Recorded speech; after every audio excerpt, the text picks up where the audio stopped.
Tuesday, and I suspect it'll continue very much in the same vein. Right, sorry to jump in there, Lawrence, as you're talking. We're looking at live pictures of him just arriving there at the court. He's arriving, of course, for the second day of hearings, as you're pointing out, Lawrence. Lawrence, as this plays out in court, how is it playing out in what I guess you could call the court of public opinion, especially as more details come out that the charges are actually things like, well, he may have damaged a condom during sex? Yeah, it's very difficult, really. Let's just see if we can grab a word of him as he comes past. There's been some reports that a lot of Swedish society think he's absolutely guilty. You feeling confident, sir? Nothing from Julian Assange. Yesterday I asked him the same question. He gave a big smile and seemed quite relaxed, actually. He's not in the mood to talk today, though. Raked around him. No. I mean, obviously, it's in the middle of the hearing, and although he came out at the end of yesterday and said that, you know, this black box, as he described it, had been stuck in for quite a long time, I think he's actually enjoying what he and his supporters call the principle of open justice, which he says actually he wouldn't get in Sweden because rape trials in Sweden are conducted in secret and without the press, for example. And so there's a sense in which I think he feels like there's some weight being lifted from his shoulders through this process, because in open justice, he and his defence team are, if you like, being allowed their say, and in some senses to put to bed some of those allegations that you're talking about. All right, thanks so much, Lawrence Lee from outside the court. Well, in Mexico, 3 teenage boys have been shot dead at a car dealership in an apparent gang attack on the border city of Juarez. Well, the city's become one of the most dangerous in the world amid fierce turf wars between local drug cartels. At least 60 bullet casings were reportedly found at the scene. Elsewhere, bodyguards protecting a high-ranking naval officer have also been killed. And in Brazil, a fire has swept through several warehouses in Rio de Janeiro, destroying costumes and floats for next month's carnival. And fire crews battled for hours to control the blaze. Some samba schools lost 90% of their stock. But Rio's mayor says the carnival will go on.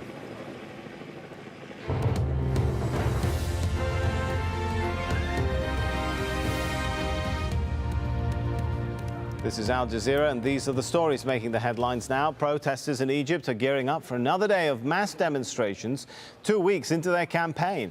Pro-democracy campaigners are still calling for the resignation of President Hosni Mubarak. The government has tried to appease demonstrators by offering a public sector pay rise. A Google executive has been released, meanwhile, after being detained during anti-government protests. Wael Ghonaim is the activist behind the Facebook page that's being credited with starting the uprising. This video, uploaded onto YouTube, claims to show his capture on the 28th of January. Ghonaim spoke to Egyptian television channels shortly after his release. First of all, I send my condolences to all the people who were killed. It was a peaceful revolution. We didn't want to do any damage. Don't focus your cameras on me. I'm not a hero. The real heroes are the youth who are behind this revolution. By God's will, we're going to clean this country of this rubbish. The defense lawyer for former Liberian President Charles Taylor has walked out of the UN-backed special court for Sierra Leone in protest at the hearings. Taylor faces 11 charges of war crimes and crimes against humanity. Prosecutors at The Hague say Taylor used terror tactics to control diamond mines in Sierra Leone. But he denies all charges, including using child soldiers in wars which killed 250,000 people in West Africa. Some developing news out of the Indian Ocean now, where pirates have reportedly taken control of an Italian oil tanker after firing shots at the ship.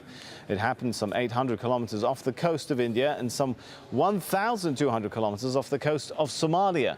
A spokesman for the Italian Navy said shots were fired at the ship, but there were no injuries. He said it was believed that at least 5 pirates took part in the attack.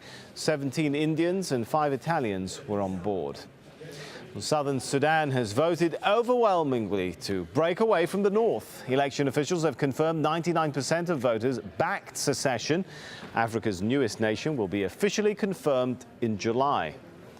A Chechen separatist leader is claiming responsibility for suicide bombings that killed 36 people at Moscow's main airport last month. In a video posted on an Islamist website, Dr. Umarov described the attack as a special operation directed against Russians and their prime minister. Those are the headlines. The news continues here on Al Jazeera.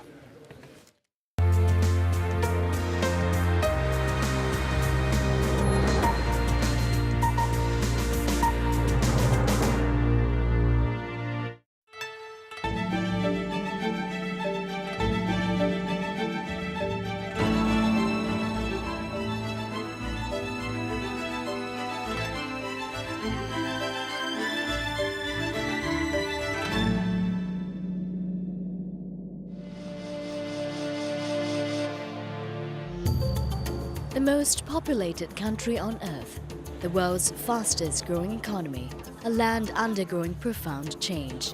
Al Jazeera presents Faces of China, a series of films from Chinese filmmakers working independently, telling personal stories in their own way. This is an insider's look at China. In this episode, Chinese graduates fresh out of university are keen to secure their first job. But fewer vacancies and more competition means that not everyone can be certain of finding work. Filmmaker Gao Song follows two graduates, gaining an insight into their aspirations and frustrations.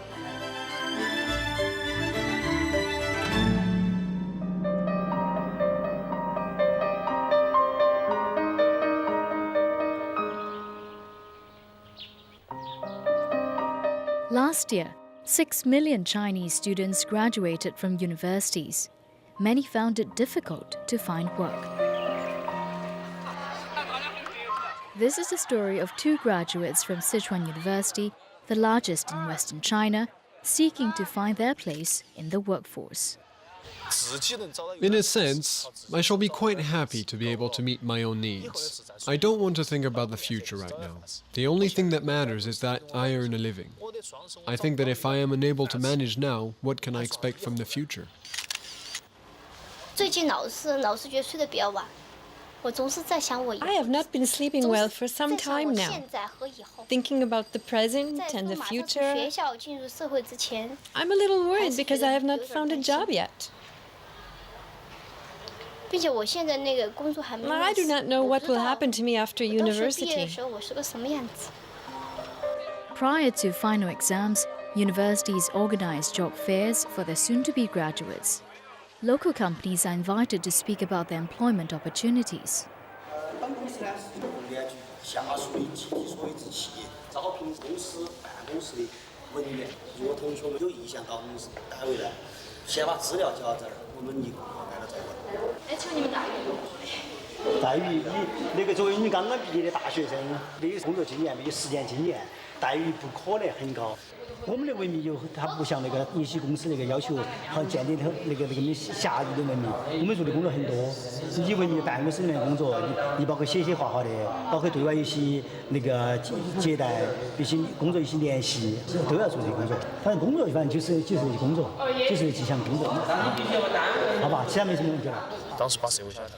I used to tend to idealize society too much. However, society is cruel. If a recruiter doesn't wish to hire you, he can say it with a smile, but at the end of the day, he still won't hire you. As students, we don't know how to react faced with this situation. Especially those students with families in financial difficulty are under great pressure. They must find work. They are forced to accept small salaries of even 500 yuans a month in the hope that something better will arrive around the corner. Students who come from richer families just want higher salaries, at least 800 yuans a month.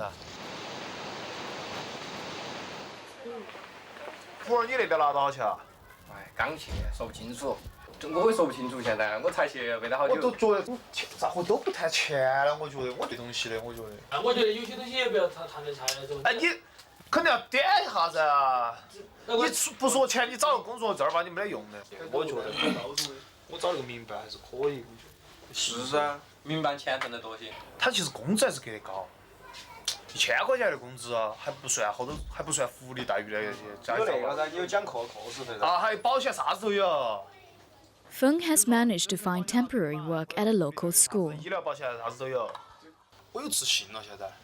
I feel better now. I'm not afraid anymore.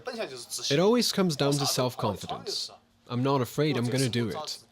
How to survive in society and how to deal with society are the two great questions.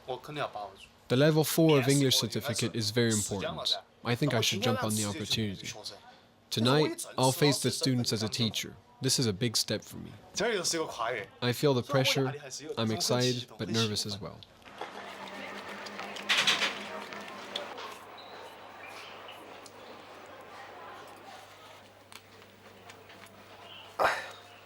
Okay.